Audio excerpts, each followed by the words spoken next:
Bonjour à tous, on se retrouve pour une nouvelle vidéo dans des circonstances bien particulières, car il est temps de parler de l'élimination choquante de l'équipe de France de basket à la Coupe du Monde 2023. Oui, pour ceux qui étaient bloqués dans une grotte depuis hier, vous avez très bien entendu, la Lettonie a réussi à renverser nos bleus lors de la phase de poule, et c'est un véritable fiasco dont on va discuter dans cette vidéo, à travers un itinéraire, il faut le dire, désastreux.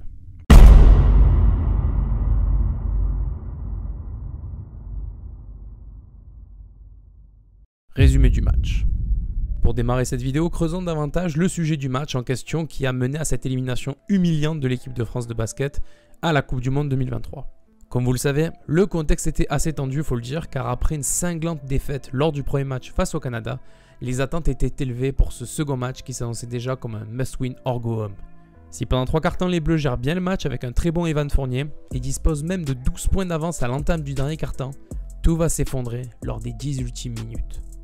Il faut dire que la Lettonie a montré une intensité et une détermination impressionnantes tout au long du match, sans pour autant réussir à passer devant de manière significative, mais avec beaucoup de tirs extérieurs, de la solidarité, un immense culot, notamment avec Arthur Zargas, petit chouchou celui-là, je l'aime beaucoup d'ailleurs, et surtout une salle entièrement derrière l'équipe lettonne, les coéquipiers de Kristaps Porzingis, qui ne participait pas à la Coupe du Monde pour cause de blessure, on le rappelle, précision importante, ont quand même réussi à recoller dans le dernier quart, profitant de nos erreurs pour nous éliminer sans vergogne de la compétition dès le second match des poules sur le score de 88-86. Alors oui, les Lettons n'auront passé que 37 secondes en tête sur l'ensemble du match. Mais il faut dire aussi qu'on leur a tendu les bâtons pour se faire battre. Et je dis bien les. Parce que quand tu fais 20 pertes de balles pour 23 passes décisives, que tu prends 26 points sur balles perdues, que ton banc se fait éclater par le banc adverse et que tu n'as aucune variété dans ton jeu te permettant de te sortir de certaines situations, oui, ça fait beaucoup de bâtons. Je souligne également un aspect crucial du jeu avec le manque d'un leader lors du run de la Lettonie. Ok, Fournier en fait partie, Batum aussi, mais t'as pas un mec qui va gueuler, prendre le ballon sous le bras pour calmer tout ça, ou qui va te sortir un petit coup de vis ou un tampon bien placé si besoin. De ce fait, malheureusement, ce leadership semblait absent lors de ce match. Les joueurs semblaient désorientés et frustrés dans le dernier quart-temps, sans personne pour les remettre sur les rails.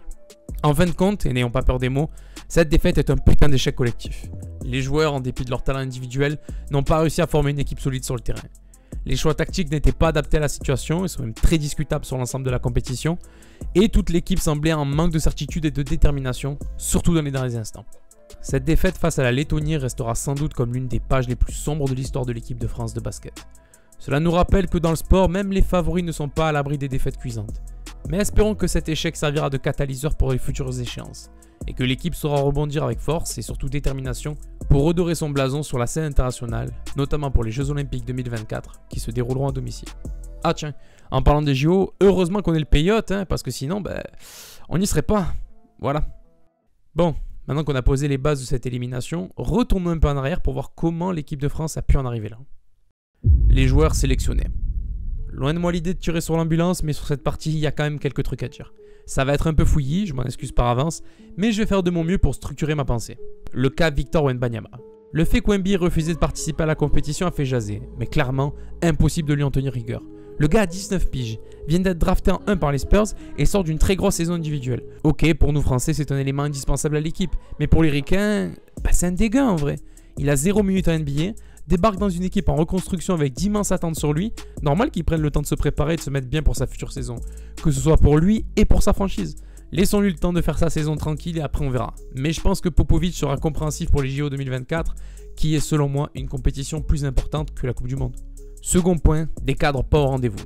À part Evan Fournier qui numériquement a fait le taf, Nicolas Batum, Nando De Colo et même Rudy Gobert sont passés à côté de leur compète. Batum et De Colo sont vieillissants, qu'on le veuille ou non, et il faudra songer dans quelques mois à pallier leur future retraite internationale. Pour Gobert, malheureusement, j'ai l'impression qu'on se répète un peu. Peu d'évolution sur le plan offensif, et même s'il reste un défenseur élite, dès que tu lui mets des intérieurs rapides et qui passent leur vie au large, son impact défensif est largement restreint, et comme il sort de la raquette, il n'impacte plus aussi bien au rebond également. Compliqué donc de t'en sortir avec 3 joueurs de ton 5 majeur sur courant alternatif, voire à côté de leur pompe. Troisième point, un banc trop léger. Cordigné, Francisco, Okobo, Ouattara, Tarpe, Fall, Le Sort. Sur ces 7 noms, Francisco et Tarpe sont les seuls à avoir eu un impact positif en sortie de banc. Okobo est passé à côté de sa compétition de A à Z, Fall et Le Sort ont été sous et mal utilisés, mais on y reviendra plus tard, et Cordigné et Ouattara ont juste fait le nombre malheureusement. Clairement là, il y a un énorme problème, notamment quand tu vois les mecs laissés sur le carreau, Albisi, Hayes, Chelsea, Mbaye ou encore Thomas Hertel, mais on en parlera plus tard. Une préparation en trompe-l'œil. Tunisie, Monténégro, Venezuela, Lituanie par 2 fois, Japon et Australie. 7 matchs, 6 victoires pour une seule défaite dans cette préparation. Si on s'en tient au bilan, c'est une excellente préparation, avec même de grosses victoires. Mais si on fait le bilan post-Coupe du Monde, et certes c'est un peu facile, bah peut-être que les adversaires choisis n'étaient pas si pertinents que ça. Pour l'Australie, ok, c'est une vraie équipe d'outsiders qui a la capacité de faire chier à peu près n'importe quelle équipe, mais pour le reste, on est sur du middle tier au mieux. Si l'on prend la compétition des autres favoris, Team USA affrontait une équipe composée d'autres joueurs NBA pour commencer, pas des All-Stars certes, mais une flopée de bons petits joueurs comme Cade Cunningham, Keegan Murray ou encore Trey Murphy, puis Porto Rico, la Slovénie, l'Espagne, la Grèce et enfin l'Allemagne. En bref, une ribambelle d'outsiders avec de vraies propositions dans le jeu. Le Canada, bourreau de la France lors du premier match, s'est également préparé face à l'Allemagne, mais aussi l'Espagne et la République dominicaine, des adversaires plutôt supérieurs à ceux de la France.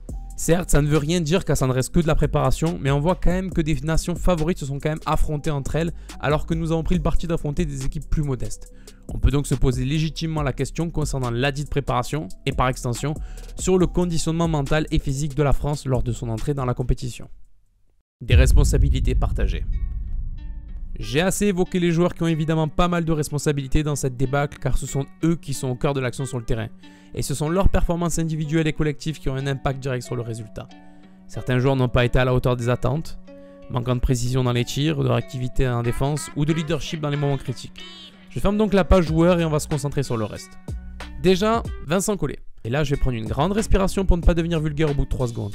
Un carré est un carré, un cercle est un cercle. Je disais donc Vincent Collet. Je ne vais pas vous mentir, je n'ai pas d'affection particulière pour ce coach. Néanmoins, je reconnais son travail et je respecte énormément ses accomplissements. On parle potentiellement du meilleur coach de l'histoire de l'équipe de France avec comme palmarès à sa tête une médaille d'or, 2 d'argent et une de bronze en Coupe d'Europe, 2 médailles de bronze en Coupe du Monde et une médaille d'argent aux Jeux Olympiques. Mais, pour ma part, à part une identité défensive marquée, je n'ai jamais compris le style offensif du bonhomme. Depuis quelques temps, on évolue avec plusieurs joueurs à plus de 2m08 voire 2m10 et pourtant on n'a aucun système ou de schéma de jeu pour ces mecs-là. Et ça, c'est un exemple parmi tant d'autres, hein, parce que les rotations où tu laisses des mecs au frigo sur 2 cartons et demi pour les sortir et les envoyer au feu, tu parles d'un putain de cadeau empoisonné. Non, faut que je me calme. Je pense sincèrement qu'après la médaille d'argent au dernier JO, il était temps de démarrer un nouveau cycle avec un nouveau coach et un nouveau staff pour préparer l'avenir avec la Coupe du Monde comme premier test et après les JO 2024 à la maison. On aurait eu 2 à 3 ans pour créer une nouvelle identité de jeu et mobiliser de nouveaux et surtout des jeunes joueurs. Car j'ai l'impression que Vincent Collet a atteint ses limites et attention, les temps peuvent être durs, qu'il vit sur son titre de 2013 et sur les restes de la génération par cœur. Hormis la Leaders Cup en 2015 et 2019, le dernier titre majeur en club de Collet date de 2009 avec l'Asvel. Ça fait beaucoup là, non? Alors oui, il fait des finales, mais il en perd aussi beaucoup avec 6 défaites, dont la dernière en date cette année avec les Metropolitans. Alors monsieur Collet, merci pour les travaux, mais... Mais ouais, c'est ça, allez, casse-toi, ouais. Néanmoins, j'ai peut-être encore plus la haine contre la Fédération Française de Basketball. Prenons l'interview d'après-match de Nicolas Batum. Ce match caractérise un peu ce qui s'est passé depuis 5-6 semaines. Il faut se mettre tout le monde doit se mettre en question, joueurs, coach, fédération, même là-haut, tout le monde doit se mettre en question, c'est ce qui s'est passé cet été et pourquoi ça n'a pas été bon. Qu'on se prive de certains joueurs, qu'on mette des conditions, on perd des joueurs à cause de certaines conditions. Il faut que tout le monde soit commit. Vous imaginez, en sortie de l'une des plus humiliantes défaites de l'histoire de l'EDF, le gars lâche la bombe sur toutes les parties prenantes du basket dans ce pays. C'est un secret de polichinelle, on le sait, mais cette fédé fonctionne avec beaucoup de copinage et la plupart des personnes avec beaucoup de responsabilités vivent elles aussi sur le titre de champion d'Europe 2013. Ce qui est surtout inquiétant pour moi, c'est lorsqu'on entend parler d'une fédération sportive, mais pour autre chose que le sportif. Il n'y a qu'à voir Romain Molina qui balance bombe sur la FFF et les diverses accusations en cours. Et là, FFBB n'échappe pas à la règle. Avec la gestion du cas Wembanyama en termes de communication, le manque de burn sur le fait de ne pas naturaliser certains joueurs, alors que tout le monde le fait à côté. Quoi, genre Mike James ou David Holston, y a pas moyen de moyenner à un moment donné les gars? D'ailleurs, on aurait aimé un pressing plus intense pour ramener Joel Embiid au passage. Il y a aussi le drama autour de Marine Johannes chez les filles, sacré merdier ça aussi tiens. Et la création d'une blacklist pour certains joueurs en équipe de France, comme Mbaye ou Artel qui ont décidé de jouer en Russie. On rappelle que le but d'une fédération sportive est d'accompagner ces individus dans le sport. Et d'avoir un champ d'action basé sur le sport. Et pas dans la politique, la putain de vous. Genre c'est Thomas Hertel qui fout le bordel en Ukraine, c'est ça? Arrêtez de tout mélanger, bordel de merde. Désolé, je me suis retenu sur Collet. J'ai pas pu pour la fédé. Bref, il y a des manques à tous les étages, que ce soit sur la formation des jeunes, sur la communication, sur l'encadrement des joueurs et du staff, et enfin sur le soutien des joueurs dans les moments difficiles. Si vous voulez en apprendre plus sur la fédération et ses récents exploits entre guillemets, je vous conseille la vidéo tribunal de l'équipe de France de la chaîne TBA ou d'aller solliciter Logged sur Twitter. Perso, ce que je préconise, comme dirait Léo Dagan, c'est de tout cramer pour repartir sur des basses scènes.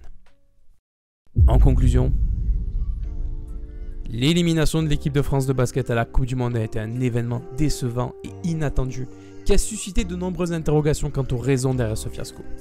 Cette situation nous rappelle que le sport de haut niveau est imprévisible et exigeant, même pour les équipes considérées comme favorites. Cependant, plutôt que de chercher un coupable unique, il est important de reconnaître les responsabilités partagées entre les joueurs, le coach et la FFBB. Cette défaite doit être perçue comme une opportunité d'apprentissage pour tous les acteurs impliqués. Au-delà de cet échec, il est essentiel de conserver l'espoir et de soutenir l'équipe de France de basket dans ses futurs efforts. Le sport reste avant tout un jeu, et comme dans tout jeu, il y a des revers et des succès. Et c'est dans la manière d'apprendre après ces revers qu'on trouve la vraie détermination de former une équipe et de rebondir. Espérons que cette expérience douloureuse servira de facteur essentiel pour des améliorations substantielles et que l'équipe saura se relever plus forte, plus unie et plus déterminée à réussir sur la scène internationale. N'oublions donc pas que les hauts et les bas font partie intégrante du sport et que c'est l'amour pour le jeu et le soutien indéfectible des fans qui continuent de nourrir la passion pour le basket et l'équipe de France, quels que soient les résultats. Restons optimistes et gardons surtout l'espoir de voir briller cette équipe de France à nouveau dans les futurs défis qui l'attendent. Et comme dirait l'autre, vive les Bleus et vive la France. Merci à tous d'avoir suivi cette vidéo, n'hésitez pas à me donner votre avis sur l'équipe de France en commentaire et à vous abonner pour ne rien manquer de l'actu basket et de l'NBA sur ma chaîne. N'hésitez pas aussi, comme je l'ai dit, à aller voir la vidéo Tribunal fait par TBA et de me suivre sur Twitter ainsi que la TBA. Je vous dis donc à très vite en attendant de meilleurs jours pour notre équipe de France. Ciao l'équipe. On allume de loin avec l'arme et shooter. Catch and shoot posé dans le corner. Balai de ton humeur. Front contre front comme Jimmy Butler. 81, j'm'en pas d'adresse. Rajoute une ligne sur le palmarès.